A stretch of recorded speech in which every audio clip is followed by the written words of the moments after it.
بسم اللہ الرحمن الرحیم، مائی ڈیئر ویل وشرز۔ آج کی ویڈیو میں بہت سارے معاملات دیکھنے ہیں۔ ایک تو میرے جو ویل وشر ہیں وہ باغ جناح کہ انہوں نے آج کل اپنا مسکن بنا لیا ہے اور الحمدللہ بہت کوشش کر رہے ہیں کہ ایج ریلیکسیشن 35 ایئر تک مل جائے اور اٹیمپٹ بھی مل جائے 5 اٹیمپٹ، اور اسپیشلی ان لوگوں کے لیے بھی فیور کر رہے ہیں جن کا رزلٹ ابھی نہیں آیا اور انہوں نے 2025 میں امتحان دینا پڑا، جبکہ 24 کا انہیں کوئی علم نہیں ہے۔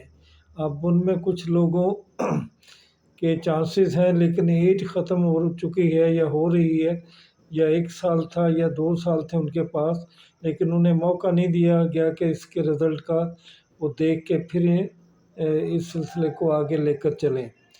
تو اب اگر ان کی ایج نہیں ہے تو انہیں بھی 1 سال کی ریلیکسیشن دے دینی چاہیے۔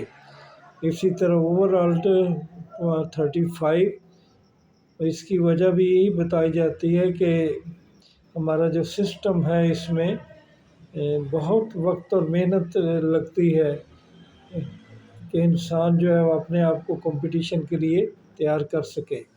تو اس کے لیے کیونکہ ہر بندے کے پاس یہ سہولت نہیں ہے کہ وہ لمز میں چلے جائے، ایچیسن میں چلے جائے یا اکیڈمیز میں چلا جائے، تو ان کو دیکھنا پڑے گا کہ ان لوگوں کو فیور دی جائے۔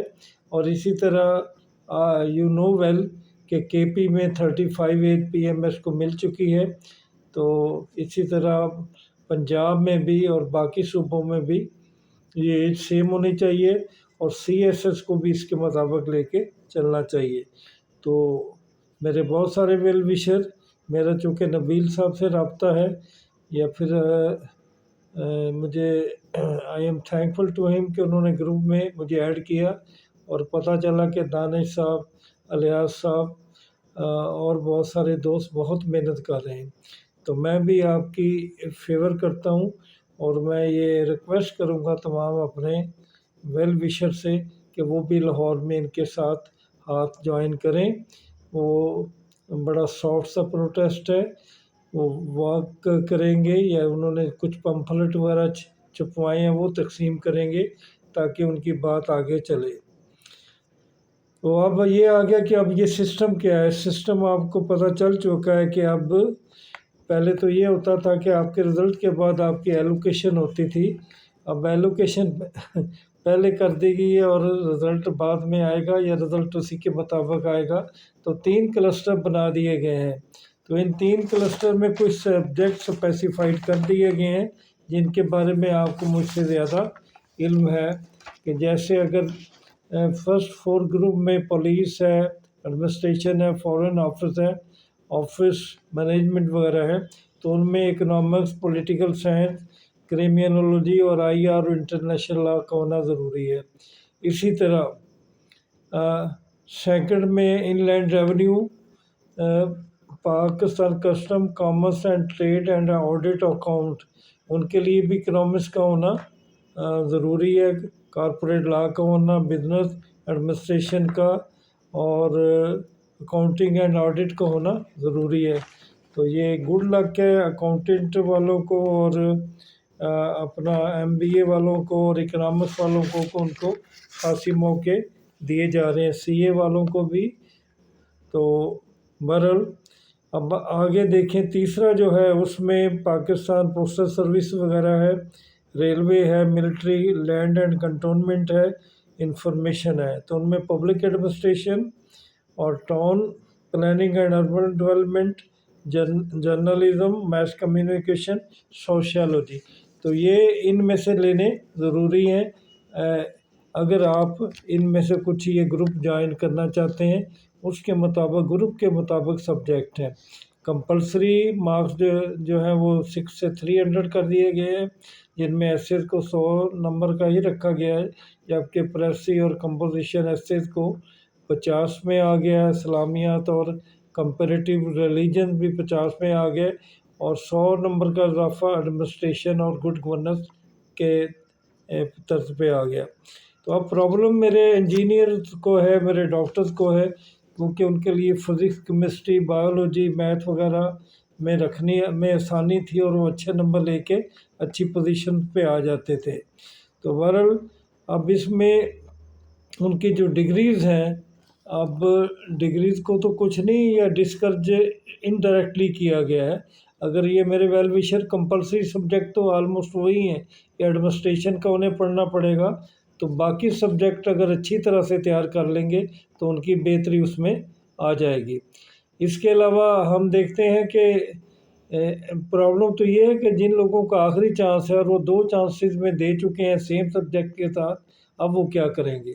तो मेरी एक तो रिक्वेस्ट है कि इनको भी लिस्ट को भी देखा जाए, तो ये डिस्करेज ना किया जाए डॉक्टर इंजीनियर्स को। ये हमारे प्रोफेशनल्स हैं और इनका राइट है, कॉन्स्टिट्यूशन राइट इन्हें देता है कि ये लोग पढ़कर मेहनत कर कर आगे आए हैं और दरमियाने तबके के इनमें से बहुत सारे लोग हैं, तो इसलिए उन्हें ये चांस जो है मौका देना चाहिए कि वो बेहतर मार्क्स ले सकें।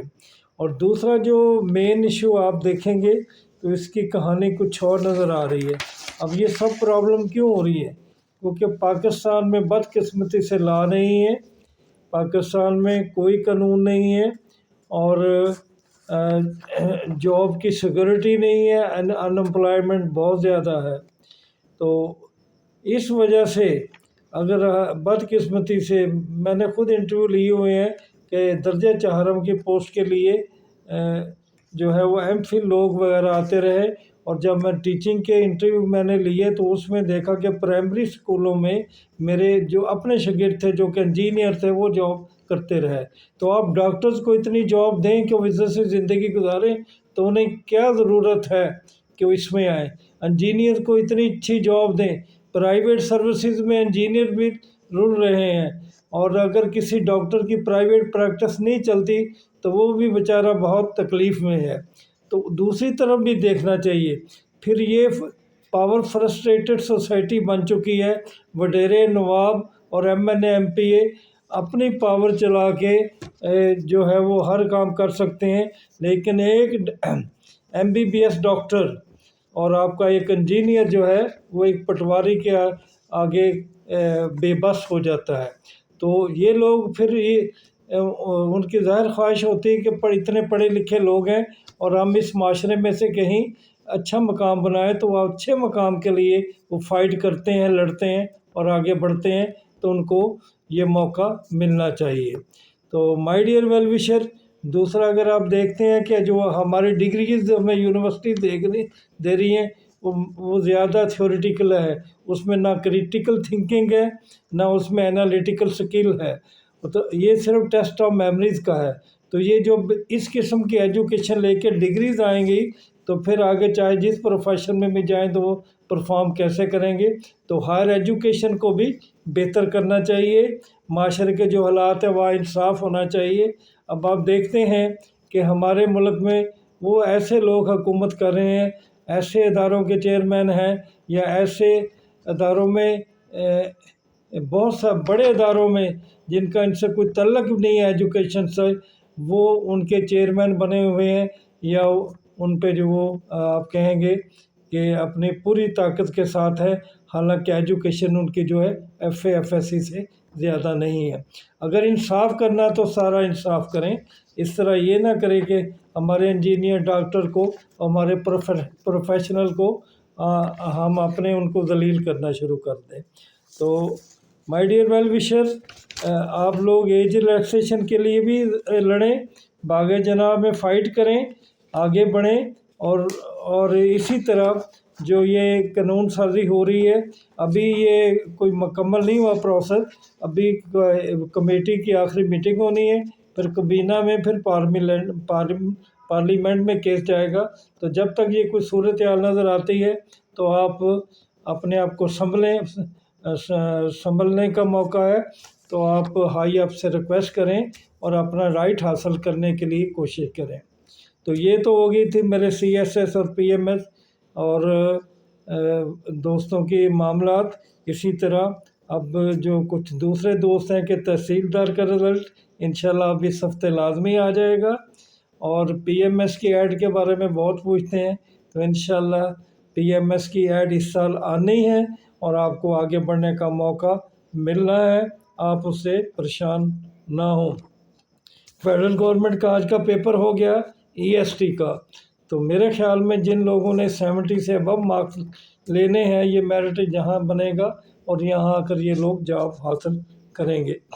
तो माय डियर वेल विशर, इसी तरह जो STI में अप्लाई किया हुआ था 3 माह के लिए, मेरे वेल विशर जलील हो रहे हैं, तो उनका रिजल्ट सुना 25 को आ जाएगा।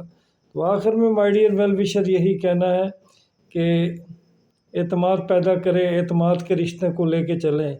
बद एतमाद इंसान का ना कोई रफ़ीक होता है, ना कोई दोस्त होता है, ना कोई साथी होता है, और ना ही उसका कोई हबीब होता है। तो अपने दोस्तों में, अपने तल्लक में एतमाद पैदा करें और अपने मामलात आगे लेके चलें। अल्लाह ताला आपका हामी और नासर हो। कुछ डिटेल में फिर बातें होंगी, अभी मैंने बहुत कुछ कहना है, लेकिन इंशाल्लाह नेक्स्ट वीडियो में, और कुछ अहम प्रॉब्लम रह गए हैं, मैं इंशाल्लाह कल डिस्कस करूँगा। Thank you very much. आखिर में ये है कि हमारी जो वेल विशर हैं बहुत ही काबिल है इकनॉमिक्स और उर्दू में, तो उन्होंने ये एक ऑफ़र की है अंबर ने कि अगर कोई तैयारी करना चाहे इंग्लिश और उर्दू की, तो उन्हें फ्री तैयारी करवाएंगे। अगर आपने उनसे रब्ता करना हो तो मेरा नंबर भी मैं आपको दे दूंगा। वो आपको हर इम्तिहान में गाइड कर सकती हैं, वन पेपर में भी, और जिनके सब्जेक्ट CSS में, PMS में, इकनॉमिक्स हैं या उर्दू है, उनमें भी गाइड कर सकती हैं। तो उनसे ज़रूर रब्ता कीजिएगा। अल्लाह ताला आपका हामी और नासर हो। खुदा हाफिज़।